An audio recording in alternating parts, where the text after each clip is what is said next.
Hello, and welcome to the National Park Service and the Federal Aviation Administration's public meeting for the Draft Air Tour Management Plan and Environmental Assessment at Haleakalā National Park. My name is Michelle Carter. I'm an Environmental Protection Specialist with the National Park Service, and I'll be your moderator this evening. I'm going to start off here by defining a couple of acronyms that you'll hear us use throughout the meeting.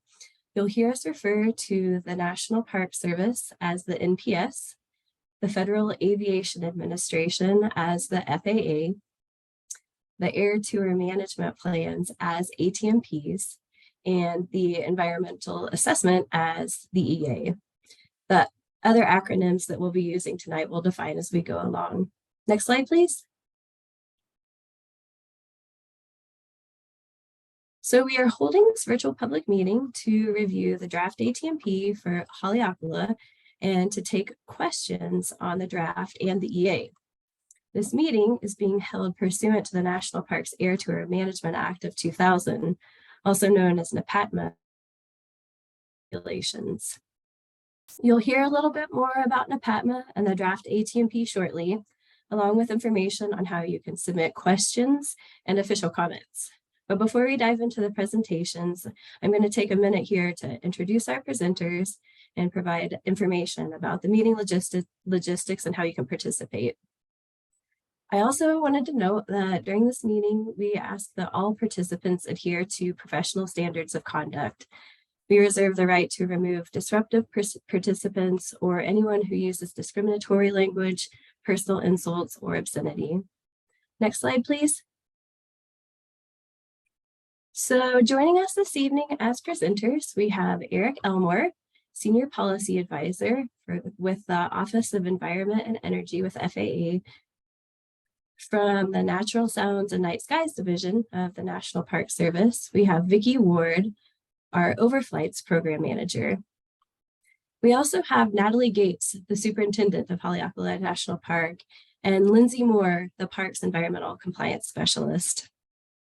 So for tonight, Eric and Vicki are going to provide a brief overview of NPATMA and the purpose of this evening's meeting. Then we'll hear from Superintendent Gates and Lindsay, who are going to share more information from the park's perspective. They'll discuss park-specific resources and what's included in the draft ATMP. Next slide, please. So throughout the meeting, we invite you to submit questions, which we'll address at the end after the presentations as part of the Q&A or the question and answer session. We're going to be taking these questions via a Google form, and you'll be able to access that either by scanning the QR code that you see here on the screen or by clicking the link that our meeting host is going to be dropping into the chat.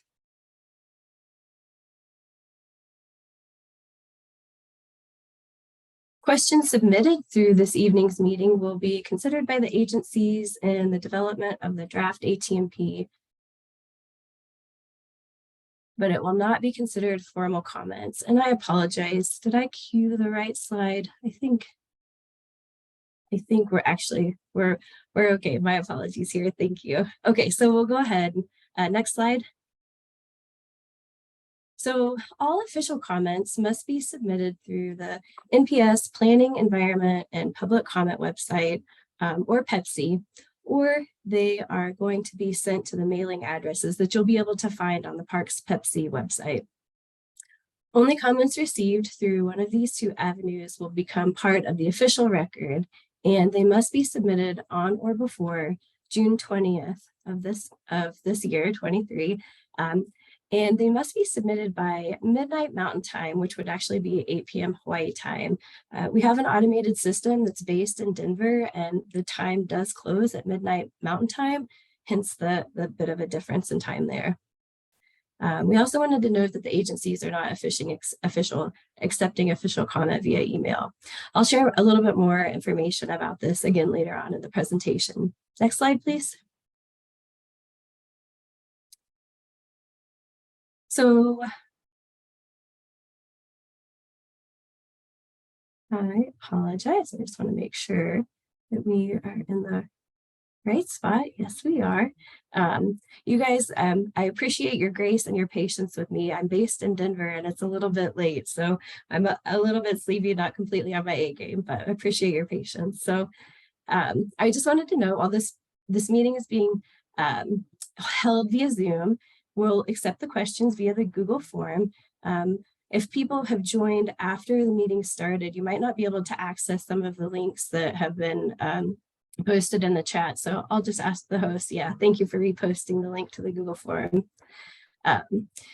This format of the Q&A is going to help us manage questions. If we get a lot of participation, if we have similar questions that are coming in, it'll help us group the similar questions. So in the Q&A session, when the time comes, we'll read the questions aloud and the presenters are going to do our best to respond to everything, just depending on how many come in. Our overall meeting will be 90 minutes long and we'll adjourn at 7:30 Hawaii time. If in the event we get through all of the questions early, we'll still keep the meeting active until 7:30, just in case additional questions do come in. And we also want to note that this meeting is being recorded. We appreciate you joining us this evening to learn more about the draft ATMP. We'll now play a short video before I turn it over to Eric and Vicki to provide additional details about NAPATMA and why we're here today.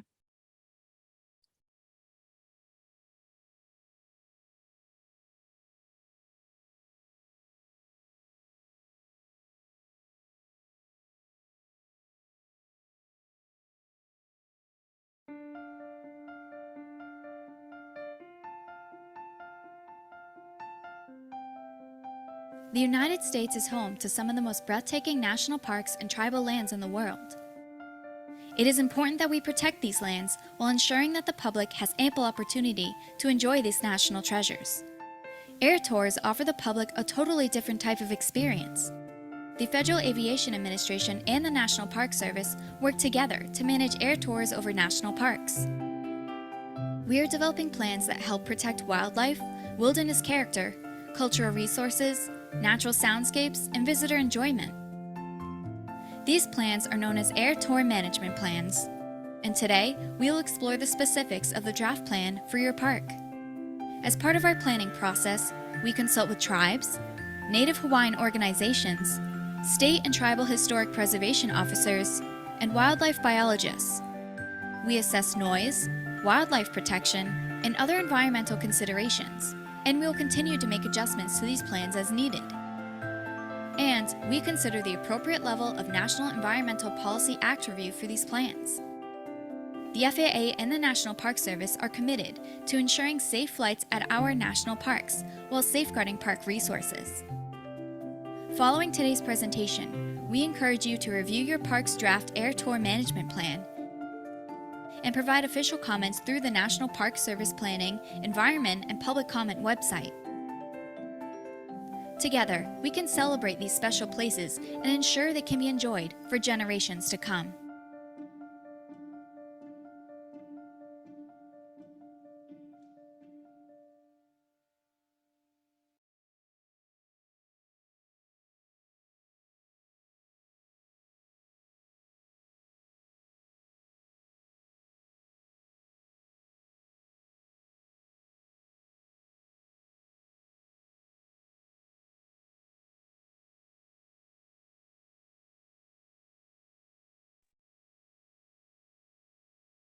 Thank you, Michelle, and welcome everybody. My name is Eric Elmore.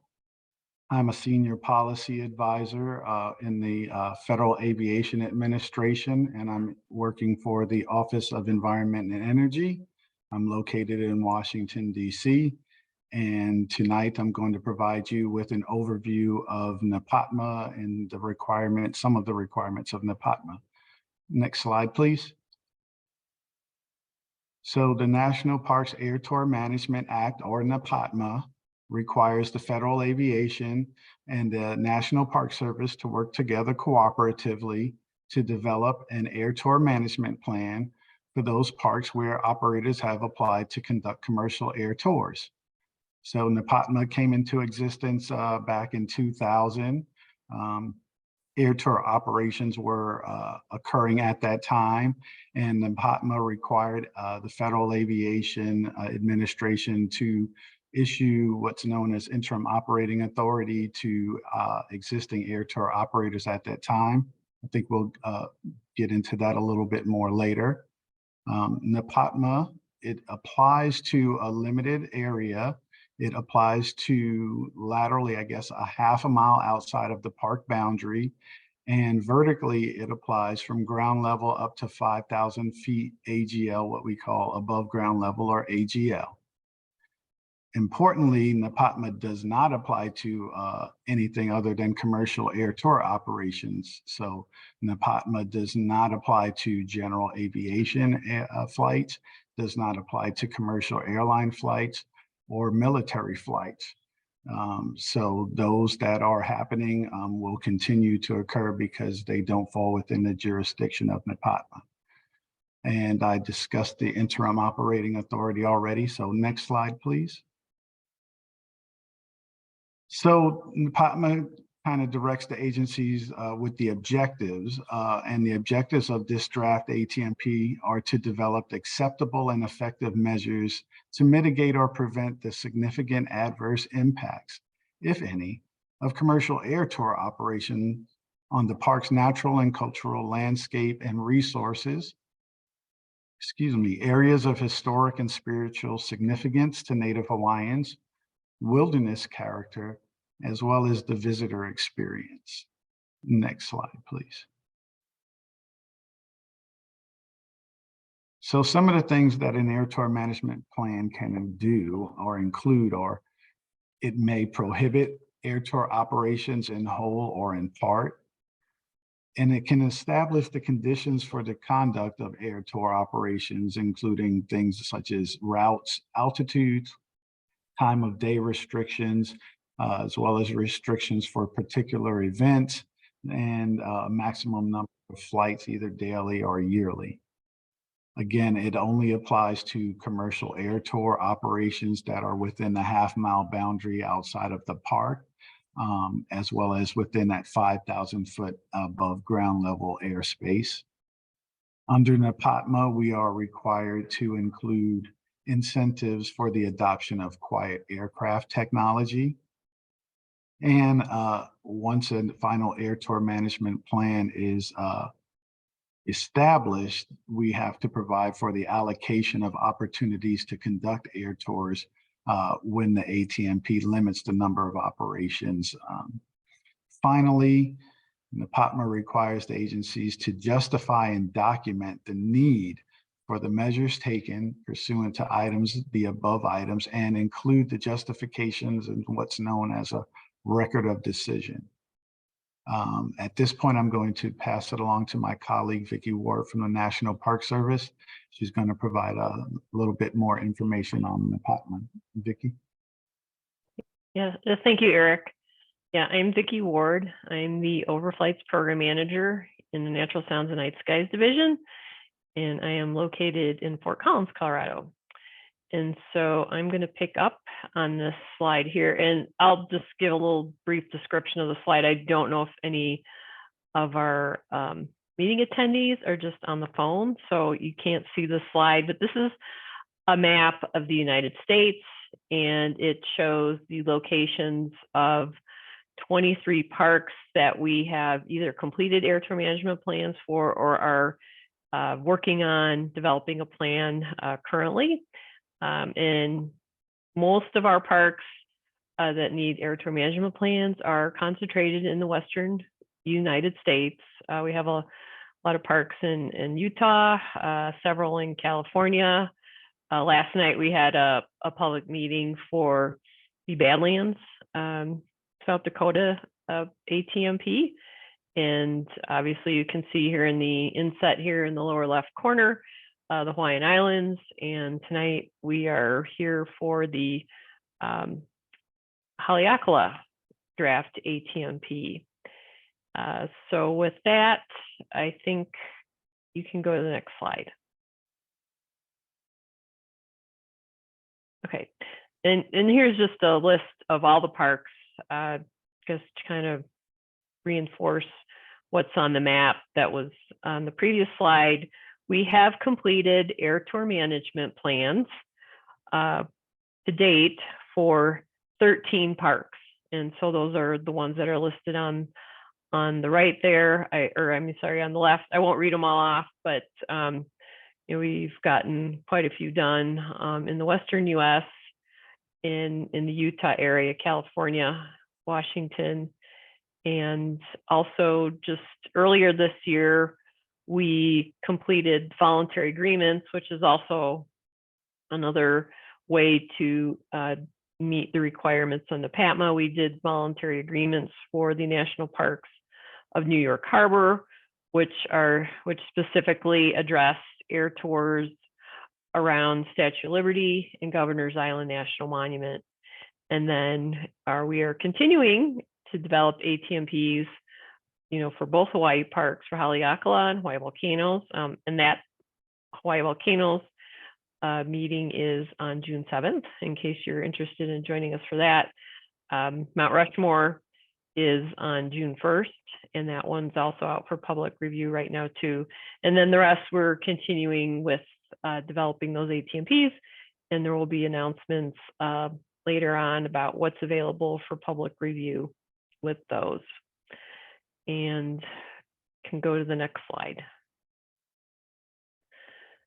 So as has already been mentioned, FAA and NPS are cooperatively developing these ATMPs, and the agencies, when we have one ready for public review, we publish that notice of availability of that draft ATMP in the Federal Register, and we hold at least one public meeting to get input into that draft ATMP. That is a requirement under NEPATMA. And we also are complying with other federal laws that are related to federal actions and federal undertakings, including the National Environmental Policy Act, or NEPA, and other legal requirements, which will be mentioned later in this presentation. So again, the purpose of today's meeting is to review the components of the draft ATMP for Haleakalā National Park. And with that, I think it is time for me to turn it over to Natalie Gates.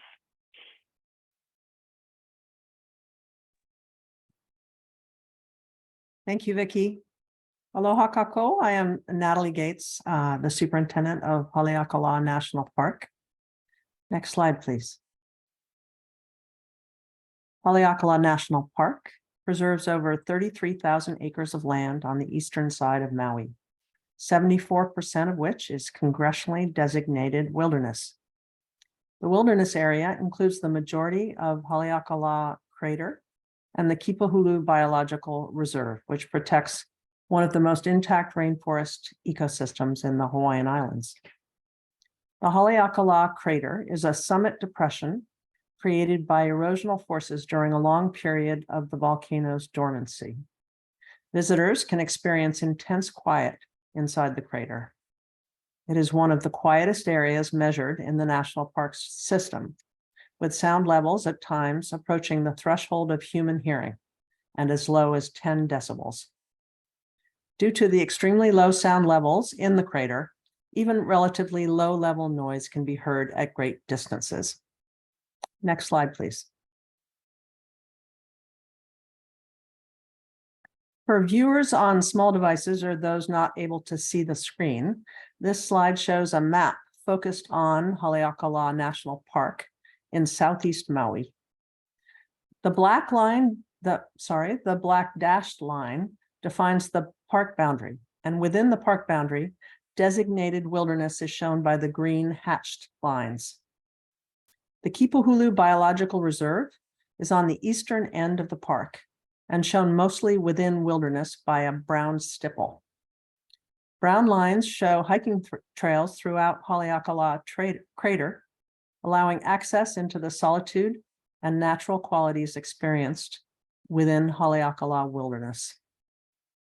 The only road access in the park is from Crater Road to the summit, shown at the northwest portion of the park, and terminating near the Haleakalā Visitor Center, where many visitors travel to see sunrise, sunset, and to view into the crater. To access the Kipahulu district of the park, visitors must drive along the coastal highways. The gray outline that appears a half a mile from the park boundary is referred to as the Air Tour Management Plan, ATMP, boundary or planning area. An ATMP regulates commercial air tours over a national park or within a half mile outside the park's boundary, during which the aircraft flies below 5,000 feet above ground level. Note that the green stippled areas shown outside the park boundary and within the ATMP boundary are state conservation areas. Next slide, please.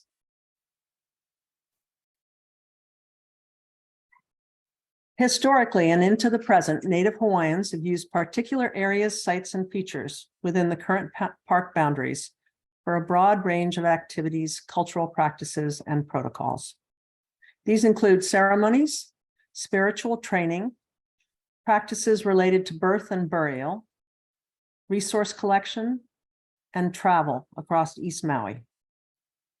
Tangible and intangible cultural resources and values, place names, oral traditions, history, and features of the landscape are important parts of the Hawaiian culture.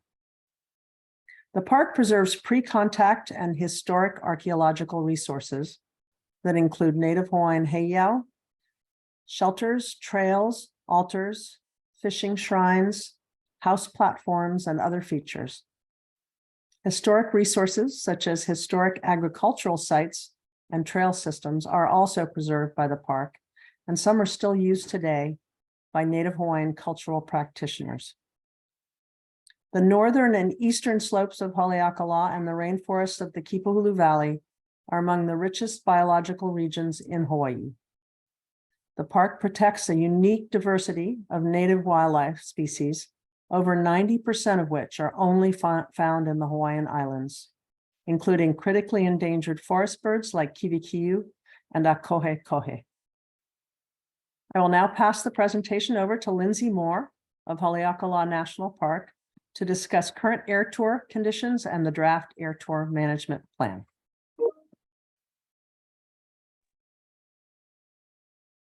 Thanks, Natalie. Aloha, I'm Lindsay Moore, the Environmental Protection Specialist at Haleakalā National Park. In the next few slides, I will review existing air tour conditions at the park, introduce the proposed draft air tour management plan, and review the justifications for measures taken. Although air tour operators are allowed to conduct up to 25,827 flights per year under IOA, existing conditions for air tour operations at the park have been documented and are considered to be the 3-year average of 4,824 flights. The 3-year average of reported air tour data was taken from 2017 to 2019 and is used because it reflects the most accurate and reliable air tour conditions. This is based on available operator reporting and accounts for variations across multiple years, excluding more recent years affected by the COVID-19 pandemic. IOA was based on numbers reported by operators more than 20 years ago and does not represent the most current or reliable operational data. IOA does not designate the routes, time of day, altitudes, or other conditions for such tours. Next slide, please. This table shows a comparison of measures in existing air tour conditions to those in the proposed draft ATMP. The first column describes an attribute of air tours with the existing conditions in the second column, and then is compared to the proposed draft ATMP in the last column on the right. As previously mentioned, although 25,827 commercial air tours per year are authorized under IOA, the existing conditions are considered to be an average of 4,824 commercial air tours per year. In the right column, the proposed action shows the draft ATMP would authorize 2,412 flights per year, or 50% of existing conditions, and 16 flights daily on days where air tours are allowed. For routes and altitudes in the next row, under existing conditions, there are no route or altitude limitations on air tours. On the far right, the draft ATMP would authorize a single one-way flight path with a minimum altitude requirement of 2,000 feet above ground level over the land and 3,000 feet above ground level over the ocean. Under the change in the draft ATMP, no circling or hovering is allowed. This proposed change represents an increase of 500 to 2,500 feet, depending on location within the ATMP planning area, as compared to existing conditions. For time of day restrictions in the next row, under the existing conditions, there are no restrictions. Under the draft ATMP, on days where air tours are permitted, flights could occur between 11 a.m. and 2 p.m. local time.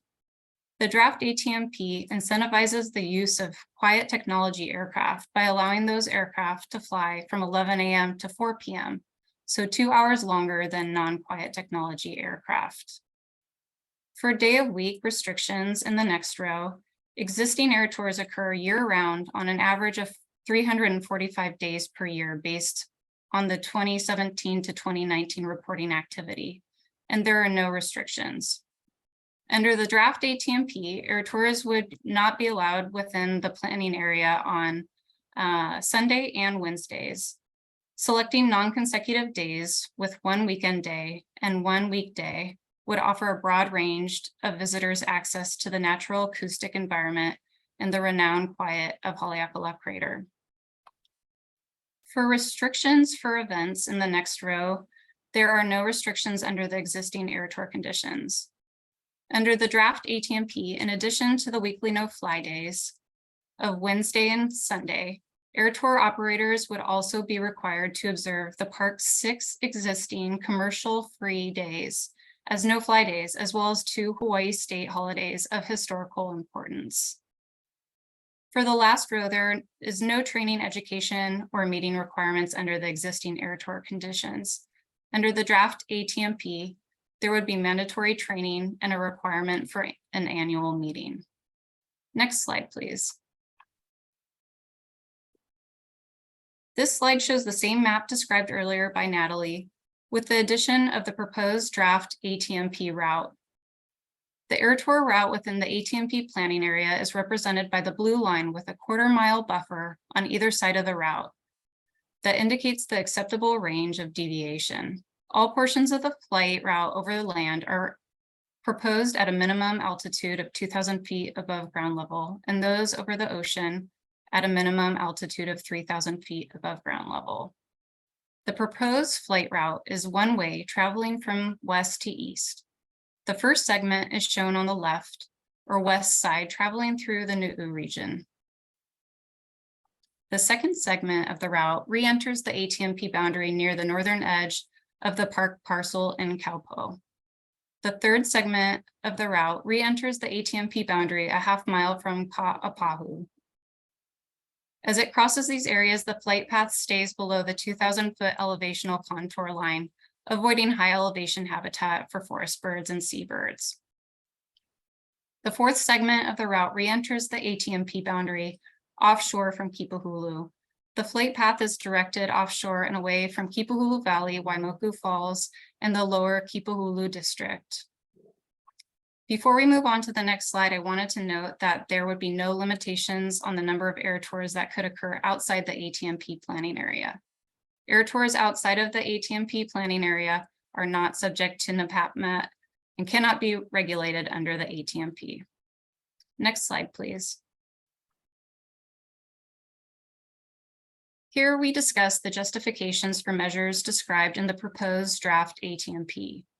The annual and daily flight limits are intended to manage the daily noise footprint from commercial air tours and to reduce impacts to park natural and cultural resources, traditional cultural properties, designated wilderness, and visitor experience. The proposed altitudes limit the potential for impacts to wildlife within the ATMP planning area.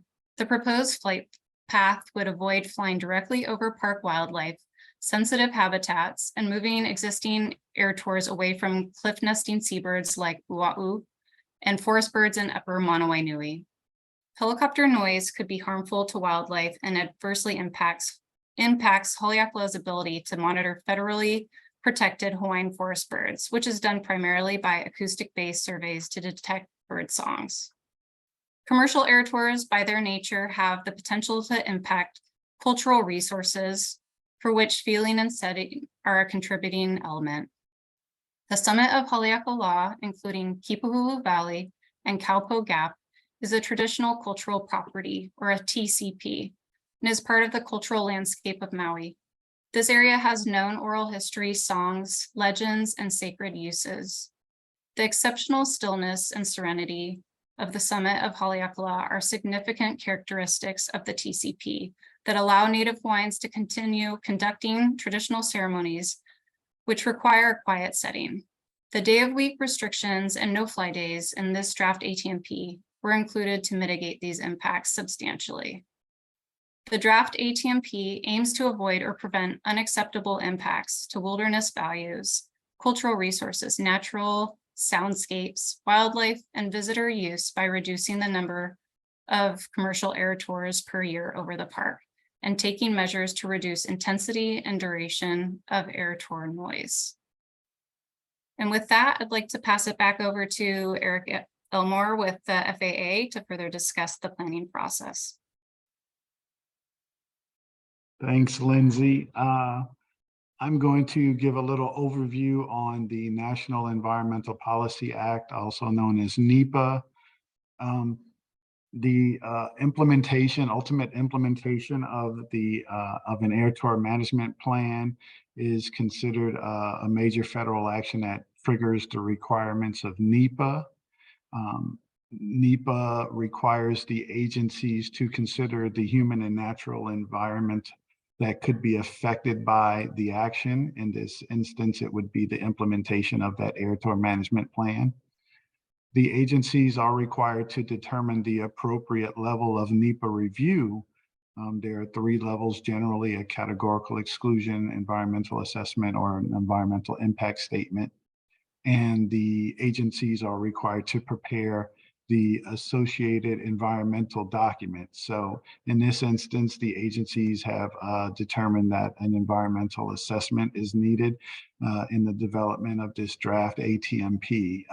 And so at this point, the agencies have done a scoping period, and we've considered over 4,300 comments that were obtained from the 28th of February through April 1st of 2022 on the potential alternatives. We've considered information obtained during consultations, and we fully assessed the environmental impacts of the draft ATMP and developed the draft EA as well. The draft EA is currently available for public review and comment, and we welcome your input. Next slide, please. So another statute that the agencies are required to comply with is the National Historic Preservation Act. Specifically, Section 106 of the Historic Preservation Act requires the agencies to define the undertaking. And in this instance, the undertaking would again be the ATMP, and to identify the consulting parties. The second step of the 106 process requires us to determine the area of potential effects, also known as the APE, as well as identify any historic properties within that area of potential effects. The third step of the 106 process requires the agencies to assess the effects of the undertaking to historic properties. And then finally, we are required to resolve adverse effects, if any, to historic properties that are the result of the air tour management plan. So at this point, the agencies have consulted with the State Historic Preservation District, the SIPD. We've consulted with Native Hawaiian organizations and individuals and other consulting parties. We've considered over 300 comments during the scoping of the alternatives regarding potential impacts to cultural resources. Right now, the FAA is proposing a finding of no adverse effects to historic properties in a letter that was sent to the SHPD as well as all consulting parties. And at this point, I'm going to hand it off to my colleague, Michelle, to provide a little information regarding the Endangered Species Act. Great, thanks, Eric. So in addition to the consultation that Eric just talked about, the FAA and the NPS are complying with Section 7 of the Endangered Species Act, or ESA, as they develop the draft ATMP. This is going to ensure that the proposed action does not jeopardize the existence of any listed species under ESA or result in destruction or adverse modification of designated critical habitat. So you'll see here on the slide, there's several species that the agencies have considered. It's maybe not an exhaustive list, but it gives an idea of some of the species that were considered. And if you'd like more information about this part of the process, you can look through the documents that we have posted on the PEPC website for more information about analysis and those that were considered.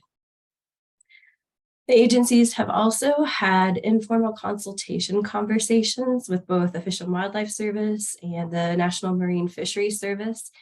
And the preliminary assessment by the agencies is not anticipating the types of negative impacts that we just discussed. Next slide, please. As noted earlier, as part of this process, we're inviting comments from the public, Native Hawaiian organizations, other agencies, and all interested parties on the draft ATMP and the NEPA analysis and the EA. And the comments will be need to be received by June 20th. We'll hear that date a couple of times tonight. The comments can be submitted one of two ways, as previously mentioned, either online through the NPS public comment website. You'll see the link here on the slide, or by mail to the address also here on the screen. If you don't capture this address via the presentation tonight, you can also get that address if you go to the PEPC website. And just one more reminder that the agencies are not accepting public comments via email. One other thing that I thought would be helpful to let you know is that there's a frequently asked question document that's posted on the websites alongside the draft ATMP. If one of our hosts could please drop the link to PEPC into the Zoom chat, I think it would be appreciated. Next slide, please.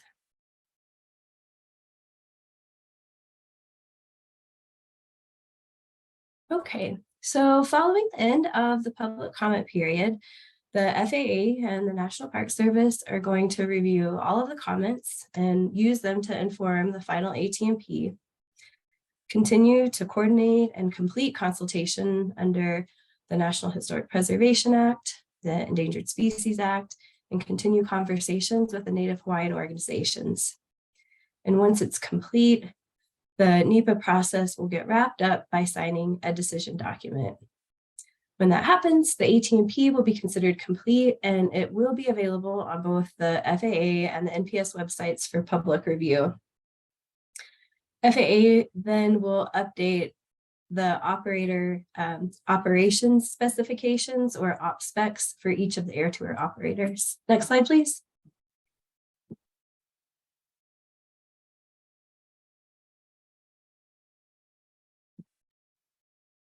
All right.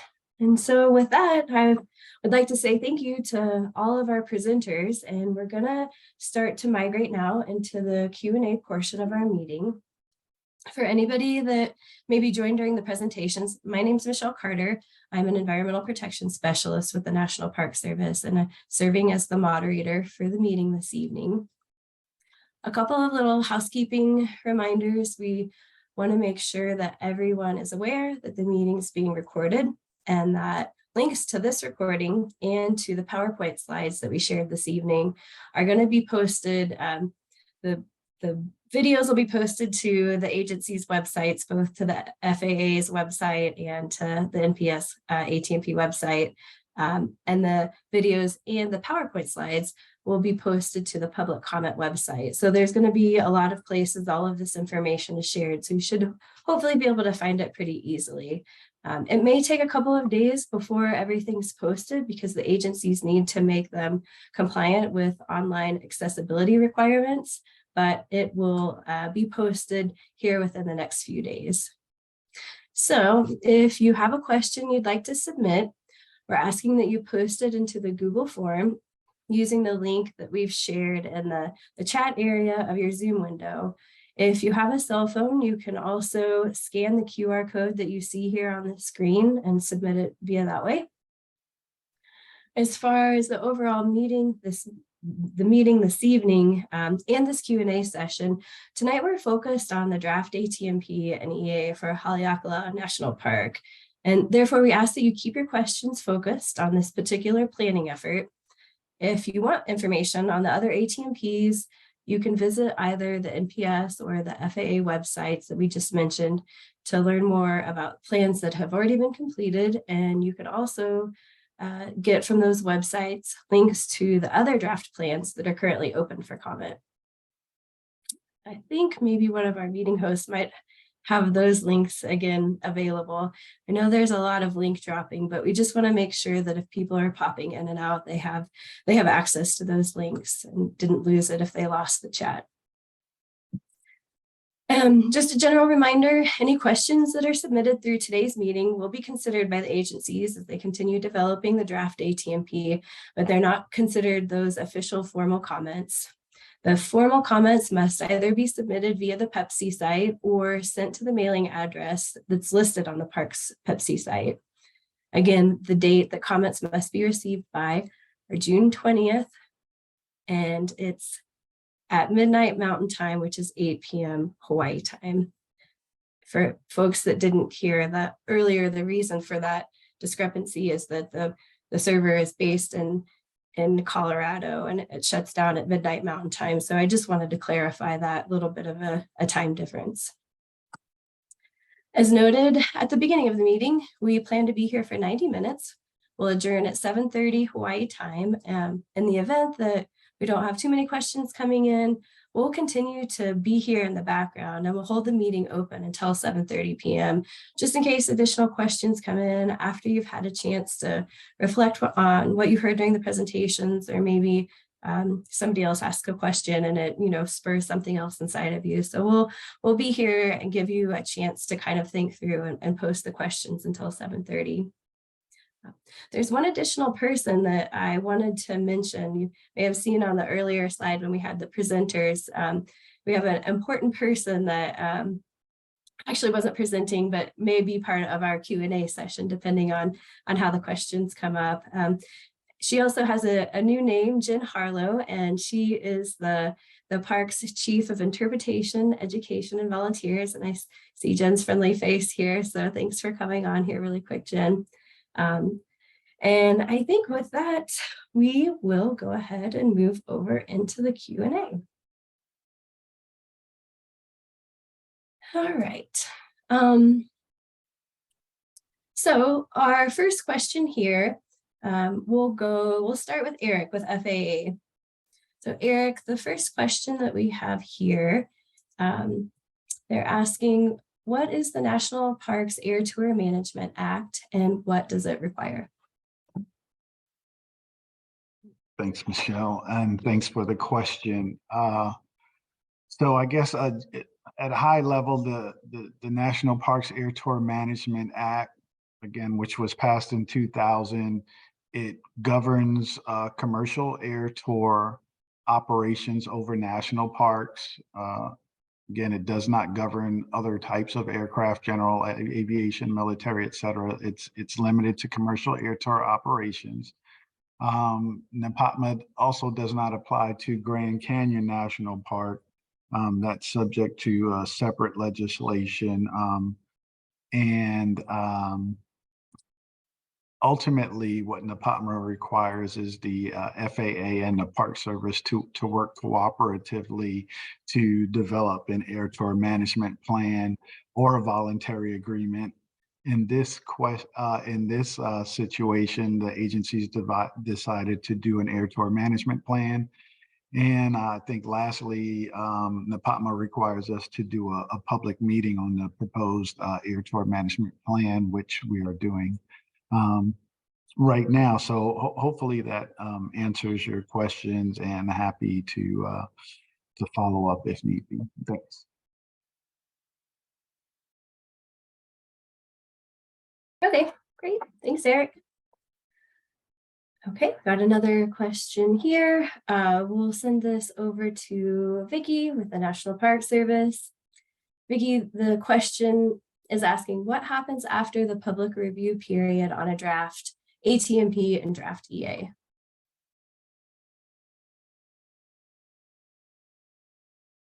Yeah, thanks, Michelle, and thank you for that question.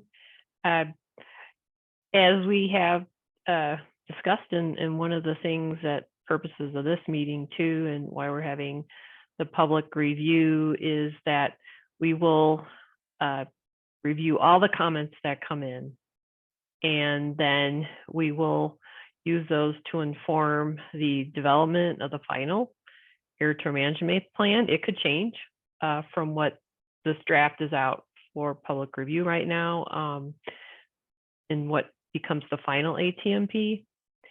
And then we also will be using those comments to continue consultations with other agencies and with other consulting parties, with Native Hawaiian organizations as necessary. And then that final ATMP and the final EA too, there might be revisions made to the EA based on public comment. And there will also be, as part of that final ATMP environmental document package, there will be some review or some summary of what those comments received and what we considered in developing that final ATMP and EA. And then, there will be the final approval of the ATMP and the NEPA documents by FAA and the NPS. So hopefully that answers that question, and I'll go back to you, Michelle. Great. Okay. Next, let's go over to Lindsay Moore with the park. Lindsay, the question is, what will an ATMP do for Haleakalā National Park specifically? Thanks, Michelle, and thanks for that question. So the objective of this ATMP under the Act is to develop acceptable and effective measures to mitigate or prevent significant adverse impacts, if any, of commercial air tour operations on the park's natural and cultural landscapes and resources, areas of historic and spiritual significance to Native Hawaiians, wilderness character, and the visitor experience inside the ATMP planning area.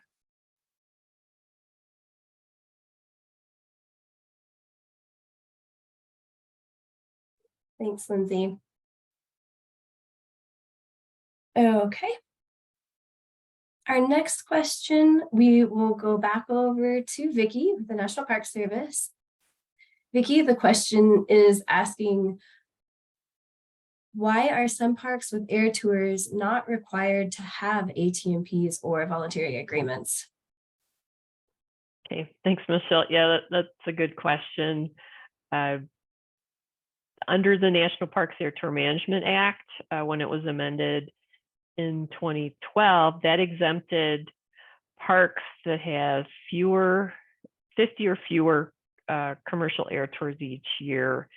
And those parks do not need to prepare an air tour management plan or voluntary agreement. However, the air tour operators are still required to report their air tours at those parks, so we can determine whether those parks continue to be exempt, or if they go over 50 tours per year, whether they would require an air tour management plan or a voluntary agreement. At that point, So based on the reports that we've had over, probably starting in 2013, we have about 54 parks where operators have interim operating authority, and it's 50 or below air tours reported. And so those are exempt from that requirement to do the air tour management plan or voluntary agreement. And so it does vary a little bit from year to year because we have some parks that have more than 50 IOA, but maybe our actual activity is below 50, and some years it might go above. And the act also gives the NPS the authority to withdraw an exemption and do an air tour management plan or voluntary agreement if the Park Service determines that it's necessary to protect the resources of the park. So we have, NPS has withdrawn a couple exemptions at Muir Woods, which is part of the San Francisco Bay Area ATMP now, and then also with Death Valley and Mount Rainier, and we completed air tour management plans for those parks last year. So, and also just to remind folks too, just because air tours occur at a lot of other national park units than just the ones we've been talking about in this presentation, but tours in Alaska are exempt from the act, and air tours over the Grand Canyon, which is the most active air tour, that is the park with the very most air tours reported in the entire national park system. That is regulated under separate legislation, the Overflights Act of 1987, and has its own special airspace that manages air tours. So hopefully that answered that question. And thanks, Michelle. I'll pass it back to you.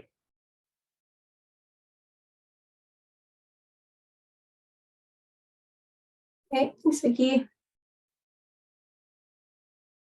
All right, we've got another question here that we'll pose to Eric with the FAA. Eric, they're asking, how do we report violations of the new plan if it's implemented? Thanks, Michelle, and thank you for that question. So the ATMP, if there are any alleged violations, the public can report any allegations of non-compliance with the ATMP to the FAA's Honolulu Flight Standards District Office. We call it a FSDO. And then once it's been filed, the FSDO will investigate and respond to all written reports consistent with applicable FAA guidance. And if the FAA determines non-compliance actually occurred, that could result in the loss of authorization to conduct commercial air tours under this ATMP.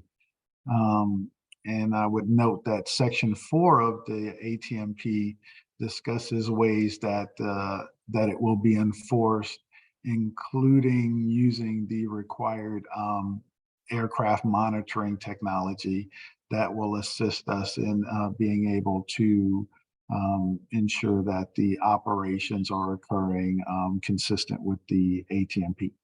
So thank you for the question. Hopefully that was helpful. Yep. Yeah. Okay, got a couple more like we have in the queue here. This next one, we'll go back over. Let's go back to Vicki with the NPS. Vicki, they're asking, was a minimum requirement analysis used for the ATMP? It's a wilderness related question.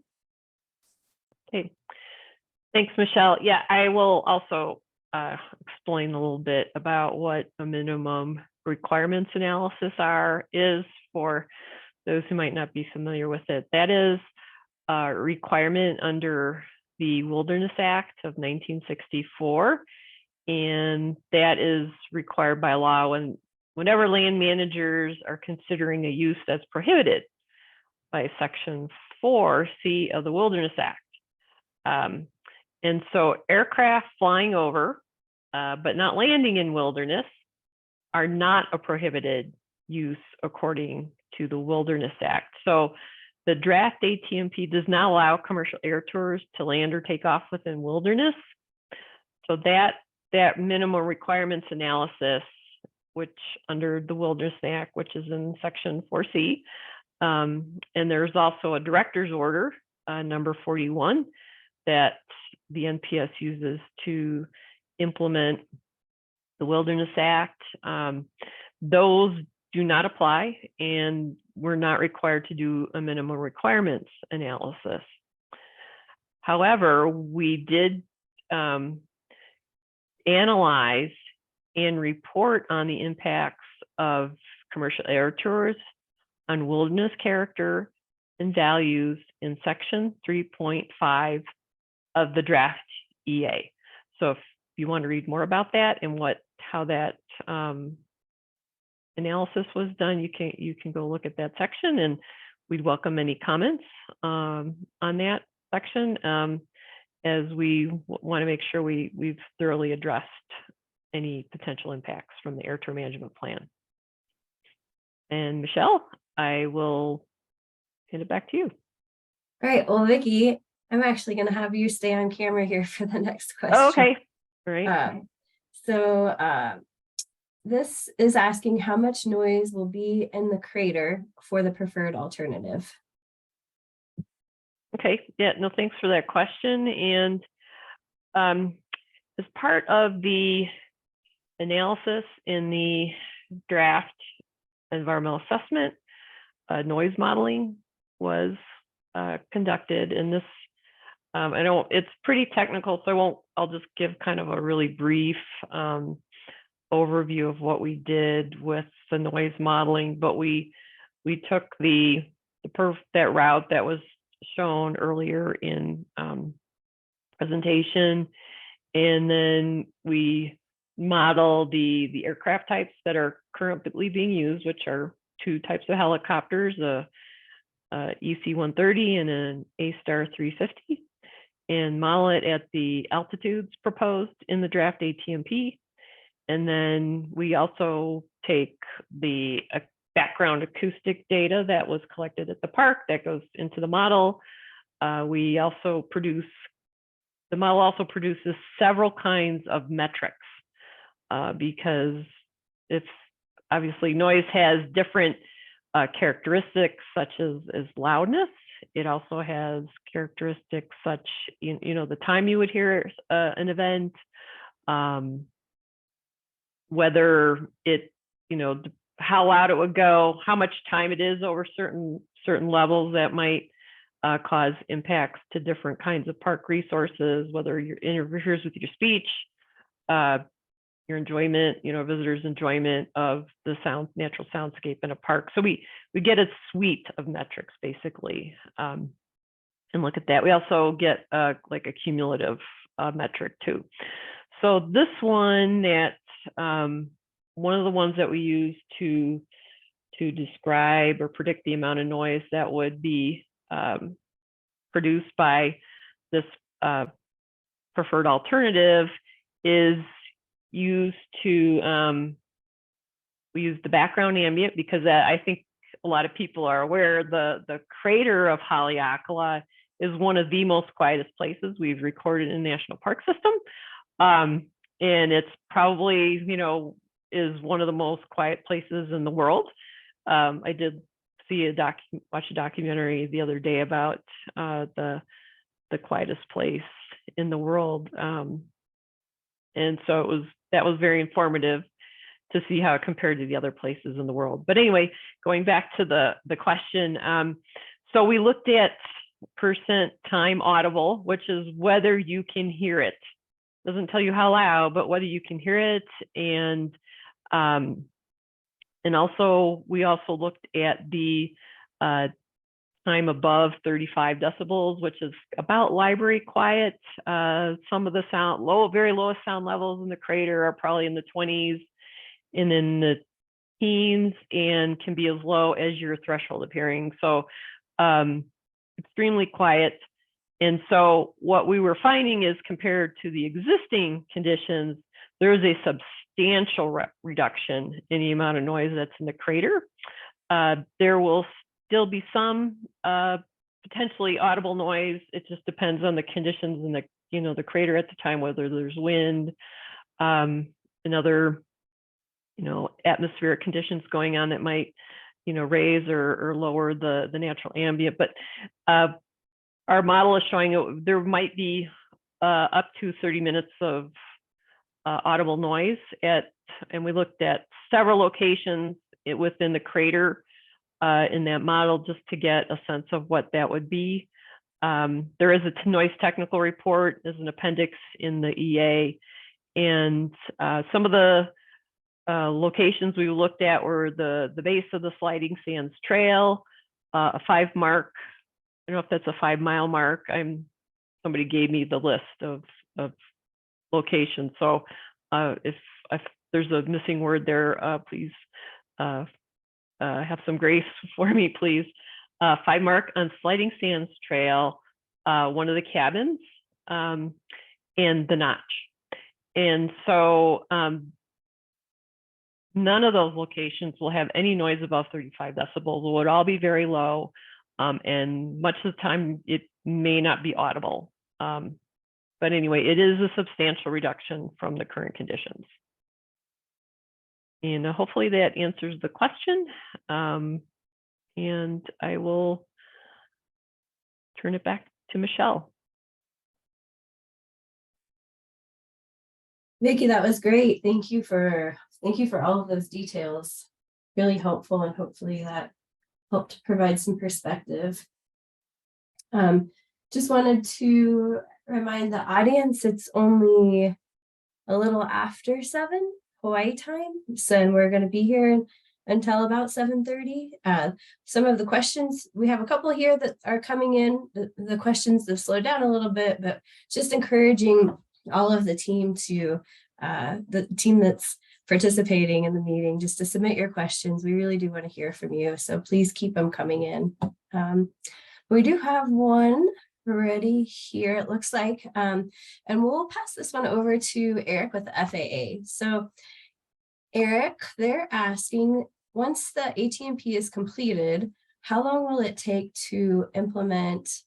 How long will it take to implement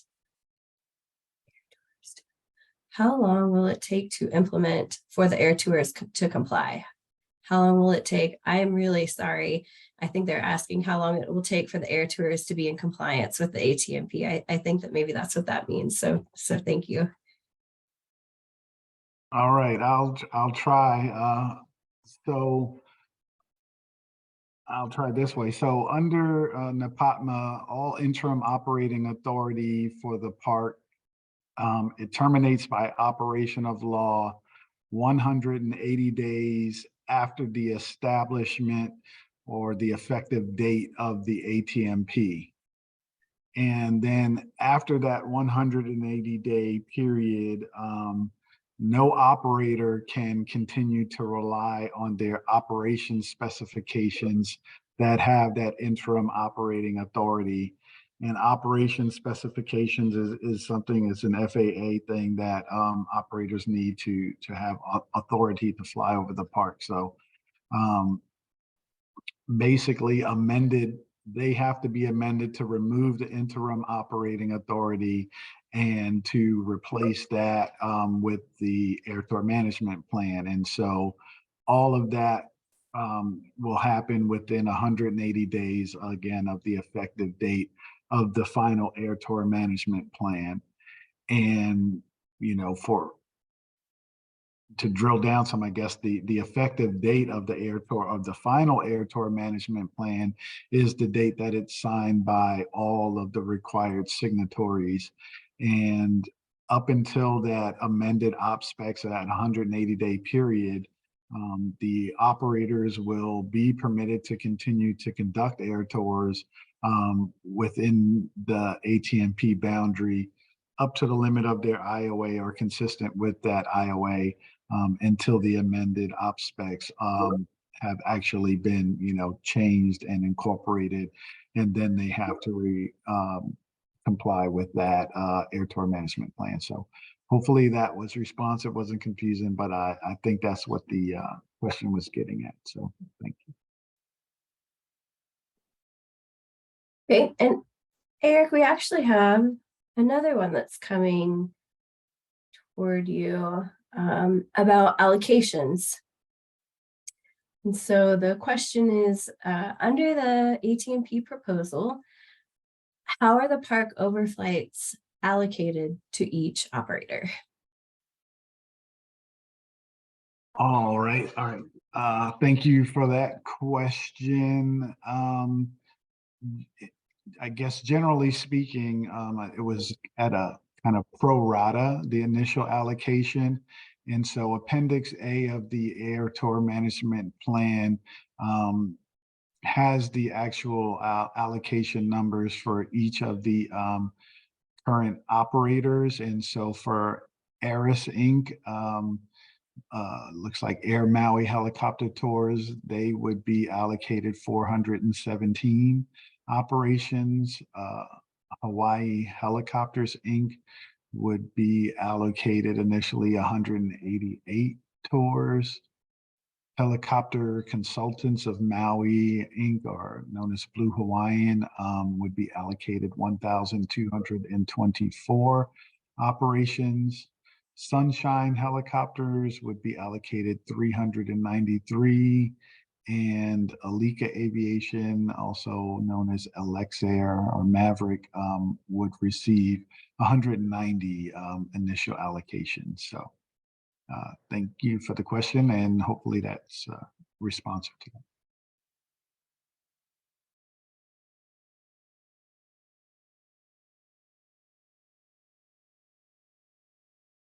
Eric, I bet you're gonna be getting thirsty and need a drink of water here soon. We have one more question here for you. Seems like maybe this is one we've had before on a couple of other plans. And so this question is asking, under the AT&P proposal, how is the number of allocated overflights determined for each air tour operator? Yeah, no problem. Thanks, Michelle. Thanks for the question. So yeah, the initial allocation was proportional based on the number of reported total flights per year for those operators from the period of 2017 to 2019.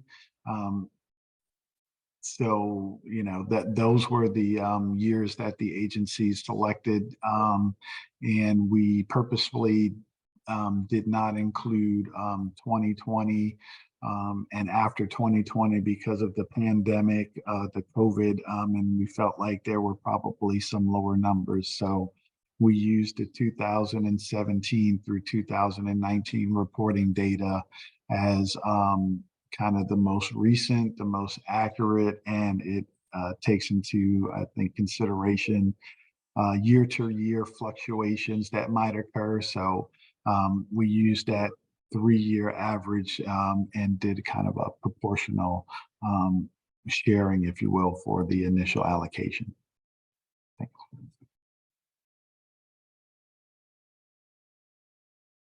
All right, great. Eric, thanks. There's a little bit of a lag time here between when we actually get questions on our end, but it looks like we do still have some meeting participants here in the room with us, and I believe you probably do have a couple of questions, I'm guessing. So we are going to give you guys some time here also just to keep submitting your questions via the Google form, just in case people have joined late. Maybe our meeting host could drop a link to that Google form into the chat. Great, thank you. See that is dropped in. So in case people didn't have that handy and are thinking of questions, please use that Google form to get questions here before us. be happy to answer them as much as we can. Also here, while we are waiting for a couple to come in, just Michelle's a broken record, but just want to remind folks about the Pepsi site and submitting your comments there. As you go through the NEPA documents that are posted on the Pepsi site, please take a look at not only the draft ATMP, but look at all of the sections of the NEPA analysis. We welcome thoughts and comments about different alternatives.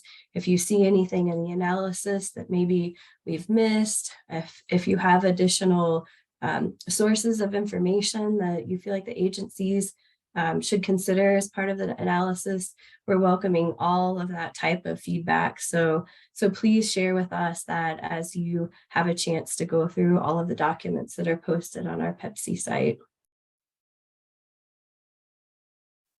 And again, a reminder that after this meeting will be recorded and you will be able to view it. Go back also through the PowerPoint presentations. Once everything's been made accessible for online viewing, those will be available. If for some reason you didn't capture the links, a really quick, easy Google search could be FAA ATMP or NPS ATMP, and those websites should be easily accessible through an easy Google search there. Checking here, still waiting for a couple of things to come in, but as folks think about what they've heard during the presentations or have any reactions to maybe some of the other questions that have been asked, like we're here for you. So just for a minute as we wait for this to happen, I'm going to go off of camera briefly. I will still be here and I look forward to coming back and bringing some more questions to you.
All right.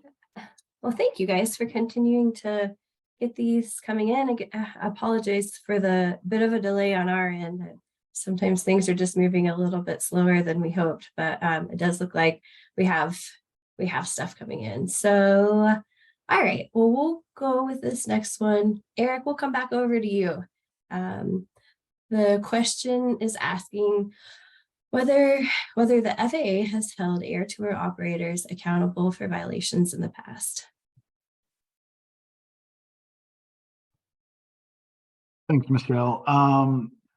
That I'm not personally aware. That is something that we would have to reach out actually to the, in this case, the Honolulu FSDO's office to find that information out. So unfortunately, I don't know, but we could find that out. Thanks, Michelle.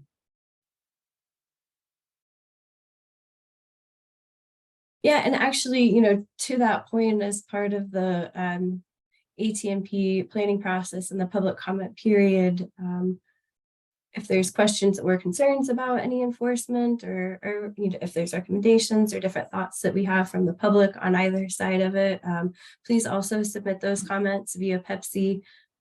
All of the different types of things and ideas are what agencies are looking for, so we welcome all comments in Pepsi.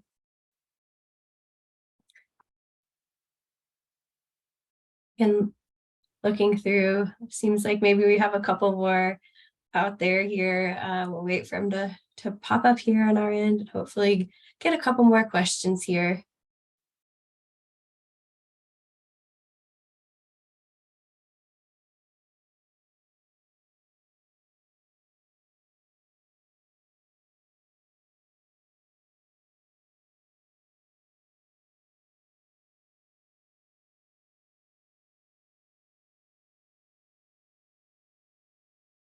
One other thing that I did want to note really quickly about the Pepsi website, and when people do go there to comment, you may notice on the website that there is an email address there. I mentioned this earlier, but the agencies are not taking official comments via email. That email address is provided in case somebody has a question, clarifying question that would help you inform your formal comment. So you'll see that email address when you go to visit the Pepsi website, and just note that that's there to help you understand or get clarification on any questions you may have as you read through the documents on the website. But the official comments will either be to the address that you'll see on the screen here or to the link on the Pepsi site.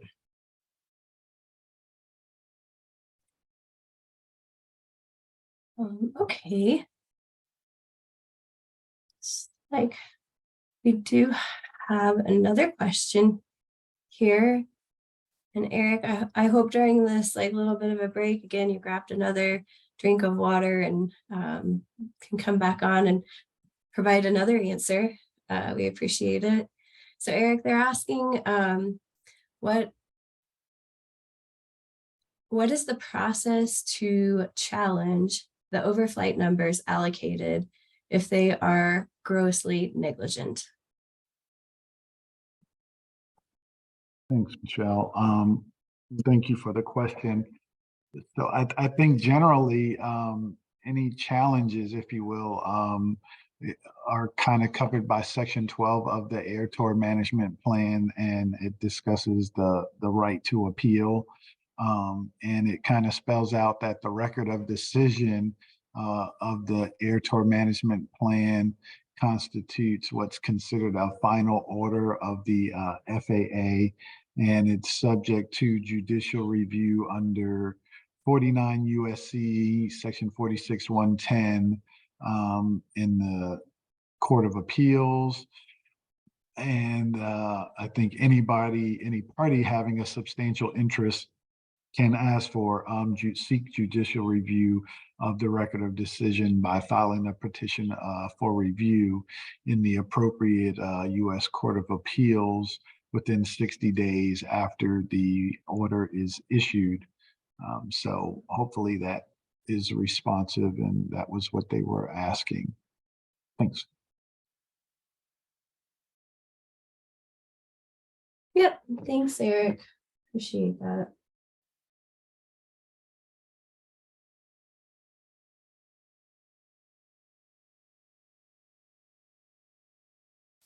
Monitoring things on my end, looking for the additional questions to come in.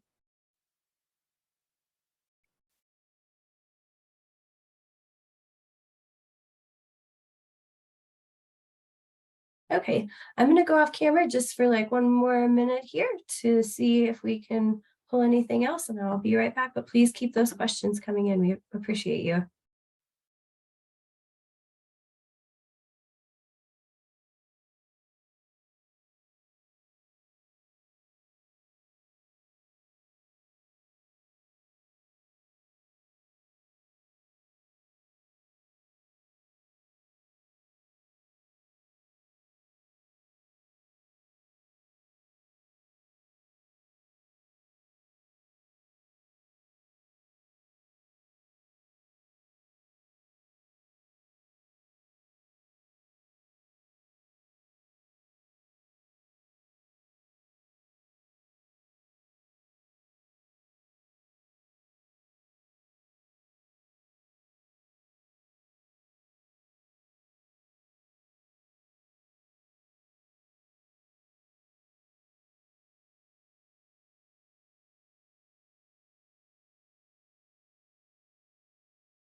All right, well, thank you guys for your patience and some of the awkward silence as we are getting our questions coming in. We do appreciate it. Eric, we have another one that came in here. And so we'll pass it back over to you. So Eric, they are asking what kind of monitoring will be done to ensure impacts are as described? So will the agencies be willing to change the ATMP? If not, if it gets worse based on the 23 years to get to this point? All right. Thank you, Michelle, and thank you for the question. I think there's a little bit to unpack there. So in regards to kind of monitoring and compliance, under the ATMP, operators, I think it's section 4, operators are required to equip their aircraft that they use for commercial air tours with a flight monitoring technology, and they're required to use that flight monitoring technology during all of their commercial air tours.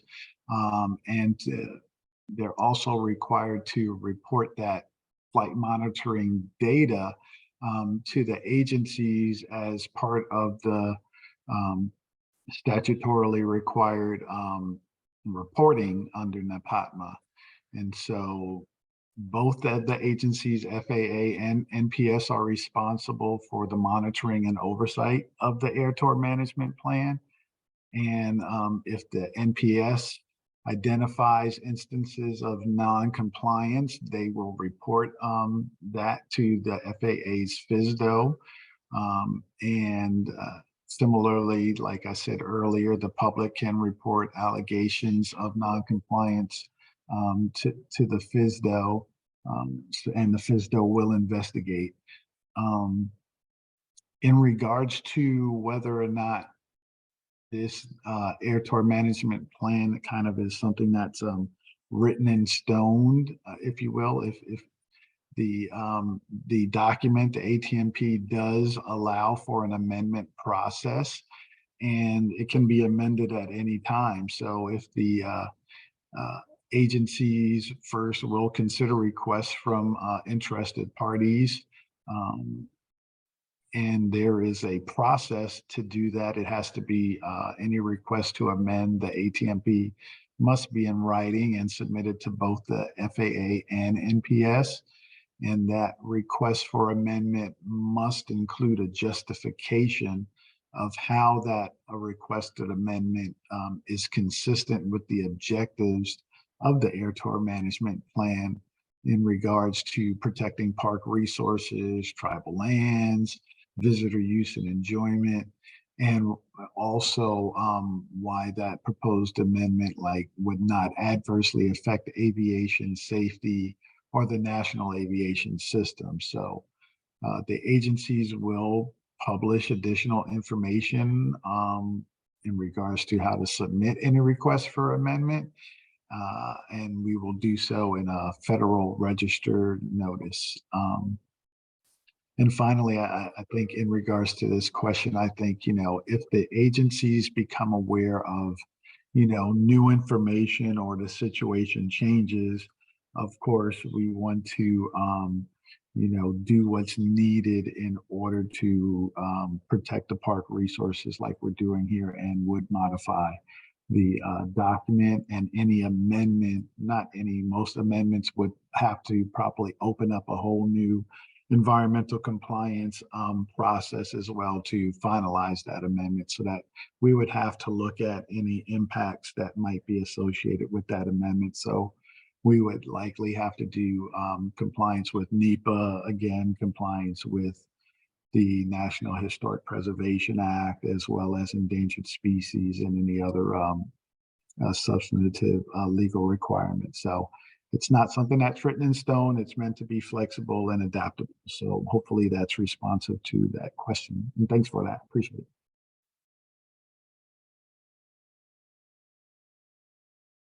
All right, great, Eric, thanks. We are coming close on the end of the time here, but I do think there's one or two more questions that actually just came in the queue that we can try to squeeze in here really quick. And Jen, I see you came on great that you're willing to take on the question. It'll be good to hear another voice.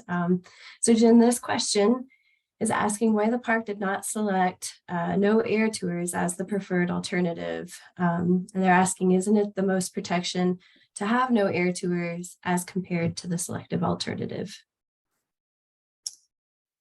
Thanks, Michelle. The plan the agencies chose balances the need to protect the park's natural and cultural landscapes and resources, including Native Hawaiian sacred sites and ceremonial areas, with the goal of providing quality visitor experiences. This includes the opportunity to enjoy the park from the air.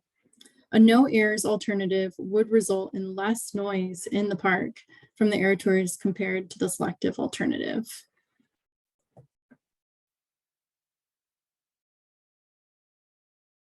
Okay, Jen, great. Thank you. And thanks for taking the time to come on and help with questions.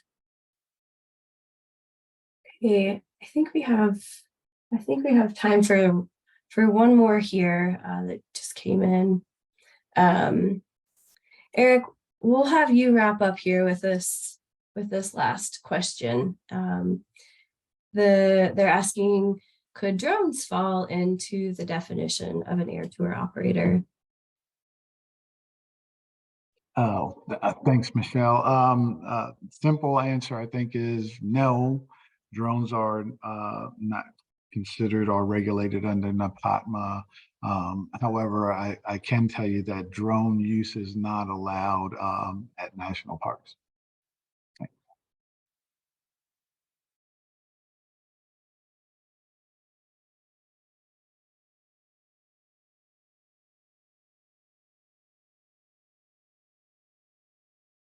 Sorry, I'm getting a little bit sleepy here with my video on and off. So, all right. Okay, so we actually are at the end of our time here. I think if there's questions that came in that we were not able to get to, we just ask that you please submit those comments into Pepsi so that the agencies can continue to consider thoughts or questions or anything that you have as they finish developing the ATMP. And then if anyone joined us late, I just want to make sure that you know there's a frequently asked questions document that's posted with the draft ATMP NEA on the park's public comment website. Also, another note that this meeting was being recorded, and once we've had a chance to add the closed captions to the meeting, we'll be able to post the recording by visiting links to the NPS and the FAA ATMP websites. And I think the host, just dropped those links in. So thank you. Once again, formal comments that you want to be included in the record should be submitted via the Pepsi website, Planning, Environment, and Public Comment, the NPS website, or sent to the mailing address that's listed on those sites. Thanks again for your participation. And on behalf of both the FAA and the NPS, we do look forward to hearing from you. Have a great rest of your evening. Take care.